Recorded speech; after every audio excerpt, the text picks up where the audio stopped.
Akulu panga talike panga chedwe olo zinthu zitavuta zitatani chilungamo chimadzaululika. Pali mwambi ku chizungu amanena kuti there is no secret under the sun. Palibe chinsinsi pansi pa dzuwa. Ngati chinthu chikuchitika pansi pa dzuwa, meaning pa dziko lapansi, palibe chinsinsi. Mtakubisa, mtakutani, koma nthawi ina yake chinsinsi anthu azachidziwa. Zizaululika chilungamo chenicheni anthu azachidziwa. Dziko lizadziwa. Izi ndayankhula chifukwa chani? Lero ndi pa 6 April 2026 pamene tili mwezi wachiwiri wa nkhondo imene Israel ndi America idapita kukapanga attack dziko la Iran. Timvetse pano, si nkhondo ichonena kuti tiyeni timenyane tione amene ndi mphamvu, kapena kuti tiyeni tikulimbirana chakuti ndi tiyeni tidzimulana. No. Iyi ndi nkhondo ichonena kuti yoputidwa ija. So wina akuziteteza, wina akufuna china chakeso. Asakunamizeni mamidia ena, wina aliyense asakunamizeni, ngati kuti it's like ndi nkhondo yoti tikumenyana kuti uyu nduyu tifuna tiona kuti wamphamvu ndani. Ndiye ndikumafunsa kuti kodi akuwina ndani pamene papa? Tifuna tiona kuti akuwina ndani. No, nkhondo yake si imene iyayi. Nkhondo yake iyi ndiyo ngoti iwe wangokhala basi ndani kubwera ndikungokushosha dala, kufuna kuyotsa moyo wako, kufuna iweyo kukupha. So iweyo chimene ukuchita chokha kungozipanga defend kuti anthu asaurani, iye asarani, asakuphe, asachotse moyo wako. Ndi nkhondo imene ikuchitika pano. So tinakamba apa pano nkhani yayikulu kuti akuluakulu awawawa ku Iran kuapitira ku mafuta. Okay? Apitira mafuta aku Iran sakuapanga control. Kwina kulikonse amapanga control. Koma mafuta aku Iran sakuapanga control. So choyambirira bodza loyambirira ladziwika tsopano koniza kuti yes ndi mafuta, and Trump anayankhula ndi mtolankhani ku Israel and watsimikiza zimenezi kuti akuti ma Iranians akapanda kupanga deal ine iliyonse ndi kuti akuti aphulitsa kena kuatenga mafuta. You understand what I mean? Meaning kwanena kuti nkhani yonse Iraniyo itakhala kuti itangovomera kuti chabwino tizopasani mafuta ndi kuti panali bwino pamenepo. Okay? Panali bwino. So Trump tamvera ndikatolankhani.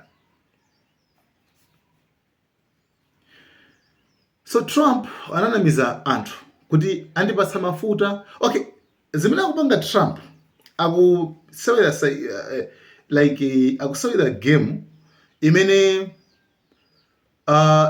ungamsewere munthu amene tingolekeza ngati kumuyambira munthuyo akisana kuuza chinthu chonse koma ufuna ungomuyambitsira kungoona kuti kodi agweramo kapena ayi.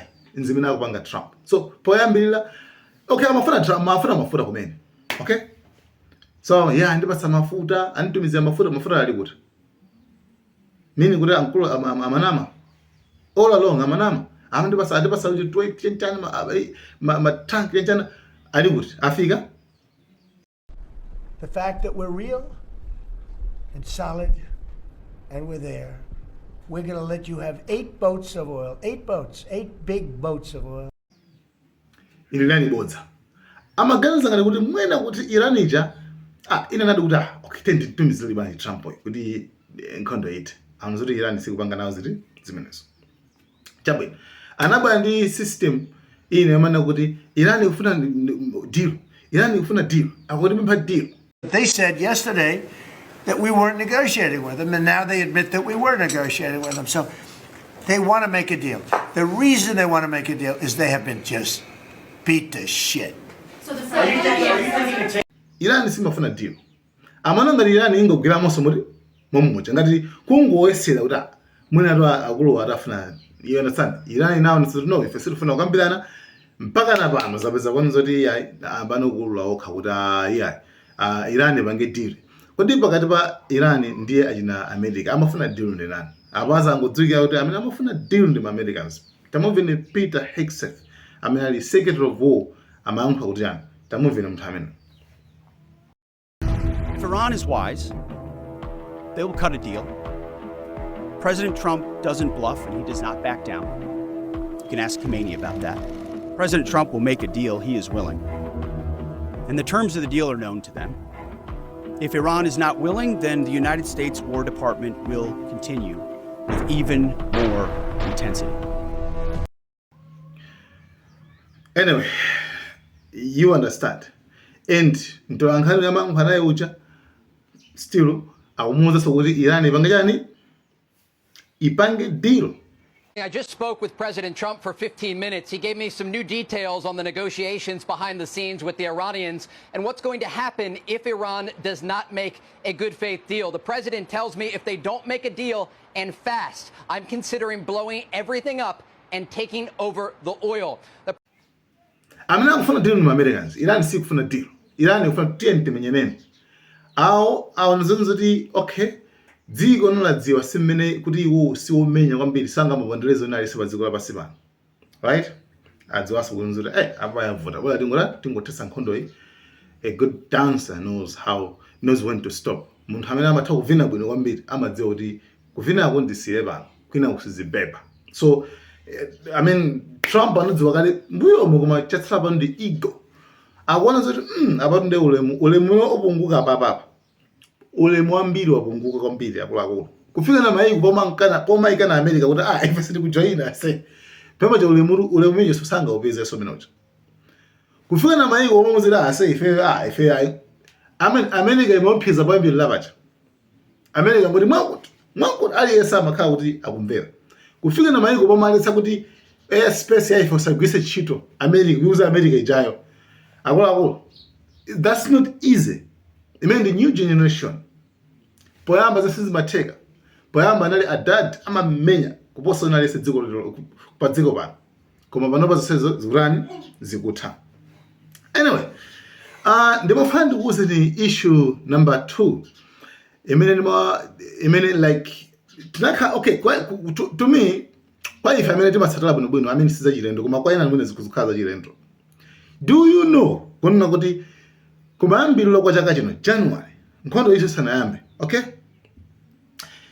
aja mapanga mademo aja kuirana aja kuti do you know kuti Trump anatumiza futi? Do you know that? Watumiza futi zachani? Futi izo zachani? Anthu akapanga mademo ndi watumiza futi. I mean pano pati kuti china chose chiululika tamuveni tulankhani imoja ku Israel cha pana mankho ndi Trump and Trump anamuuza kuti tinatumiza futi umene kucha natumiza futi mpaka na pa TV I mean folks atulankhana anadaba kuti wenda kuti America inatumiza futi atumiza futi zimene zozo zimene zimaphana za anthu osalakwa ku Iran pamademo paja. So Iran inadziwa kalekale amene timatsata bwinobwino za politics timadziwa anadziwa kalekale kuti awa I mean izi zimene amapanga. President Trump told me the United States sent guns to the Iranian protesters. He tells me we sent them a lot of guns. We sent them through the Kurds, and the president says he thinks the Kurds kept them. He went on to say we sent guns to the protesters, a lot of them. And so a number of headlines here from my conversation with President Trump, all of this taking place more than a month into Operation Epic Fury, U.S. service member. Guys? I want to make sure I got this correctly. Are you saying that the president told you that he sent guns, the U.S. government sent guns to the protesters via the Kurdish, but the Kurdish kept some of the guns? Correct. The president tells me that the United States sent guns to the Iranian protesters earlier this year. He says we sent them a lot of guns. We sent them through the Kurds, and he thinks that the Kurds kept them. So now, Iran, anthu amene atenga futi zimene kumaphana zo anthu amene awatenga ndi kumanyonga. That's why inali nthawi ya Trump ndi tikapulumutsa ma protesters it is okay. The reality is tikapulumutsa anthu athu amene tinapasa futi aja tikapulumutsa anthu athu. You understand what I mean? So the West icho ibisitsa chino kuti anthu aja anakaneka kuwapulumutsa chabwino anakaneka kuwapulumutsa. So now after kukanika kuwapulumutsaso panopaso akuti akhala mu Gehenna akuti I mean akuti apolisa chino chiliyonse mene kuona kuti zimene apolisa a Trump ku dziko la Iran chinso mnanga polisi kumene kutako chipanga affect even iso anthu amene anawapatsa futi mu January aja aminaja zapangaso affect iso famwe akhala mu ndima mabridge atagumwa chanjani mafuta akawabera anthu omwe atinga futi aja ndi amene avutikenso. So what is the moral of the story? What's the lesson?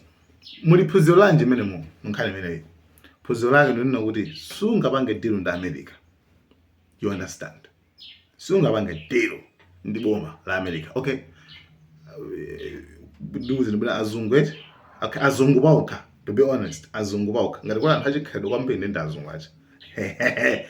Ama so kuposa anthu even amene abongezo chipembedzo nchani. Koma no zungu paika eti chikhedo ndali nacho ndithu.